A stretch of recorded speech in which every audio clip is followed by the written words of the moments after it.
The embattled founder of the defunct FTX crypto exchange will be arraigned today. Sam Bankman-Fried facing fraud charges after the exchange went belly up, leaving investors empty-handed. And according to people who know him, SBF is likely to enter a plea of not guilty to those charges. Joining us now to discuss, Mitchell Epner, member of the firm Rottenberg, Lippman Rich, a former federal prosecutor as well. Mitchell, thank you so much for being here.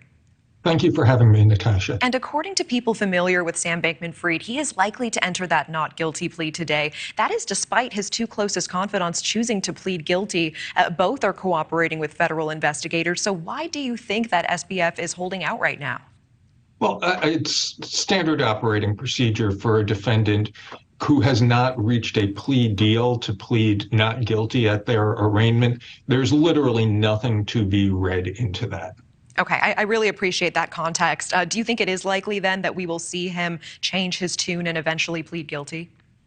It depends on one very important thing, which is what sort of deal could he get?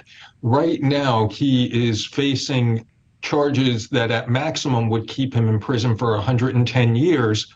Ordinarily, the statutory maximum is something that's put out there but not really in play.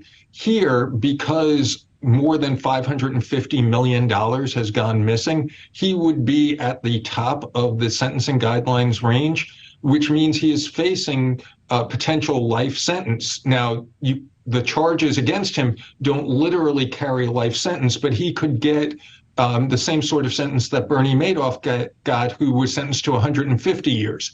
It really wouldn't matter if the prosecutors were to offer him a deal where he was looking at 60 or 70 years. While that's, a big percent off 110 years, it's meaningfully a life sentence. If he's going to serve life, if he pleads guilty, he's going to go to trial. And we know a new judge has also taken up his case in federal court. Judge Lewis A. Kaplan reports suggesting that he is not going to go easy on Bankman-Fried. What effect do you think a new judge will have on this case? So I've been before Judge Kaplan numerous times, and he does not suffer fools gladly. He is a deeply sophisticated thinker about financial matters. He will not at all be confused by any of the terminology here. I think he will do his best to move this case along quickly. And if this case goes to sentencing without a plea agreement, I would not want to be in SBF's shoes if he were to just basically have Judge Kaplan with unfettered discretion to sentence as he sees fit. I appreciate that insight. Do you think that bail reform is needed here? Because critics say that SBF was able to essentially avoid jail time thanks to his family's extensive wealth. Those with fewer resources would likely have to spend time in jail. Do you agree with that assessment? The people who are saying that simply don't understand how the federal bail system works. Federal bail and state bail are completely different.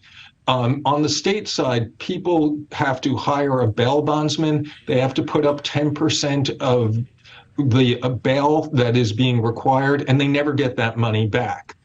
SBF's number that they've said, $250 million bail, is just, it's a smokescreen. It's not real, because all that means is if he were to disappear, that he and the people who have guaranteed for him would owe up to $250 million, and his parents would lose their home.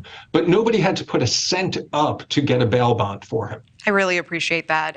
And my last question for you is in two parts. First of all, how strong do you believe the case is against SBF at this point? And secondly, what does the future likely look like for him? Okay, so starting with how strong is the case, when the new CEO of the company says that the company under SBF was embezzlement, pure and simple, and his two closest confidants have both pled guilty and agreed to cooperate against him, that is the worst possible situation I could imagine for SBF. I think he is looking at an extremely high likelihood of eventually being convicted. If he is convicted, and he does not have a plea deal that guarantees him something less than, decade after decade in jail, I think he's either never going to get out of jail once he's convicted, or get out of jail only as a very old man. Mitchell, but I know I said that was my last question, but I actually have a follow-up to that. What is the likelihood that he has any sort of leverage to make a good plea deal in this case? What kind of leverage does he have?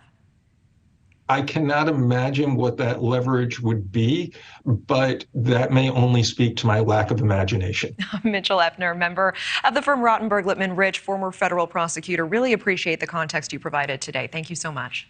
Thank you so much. The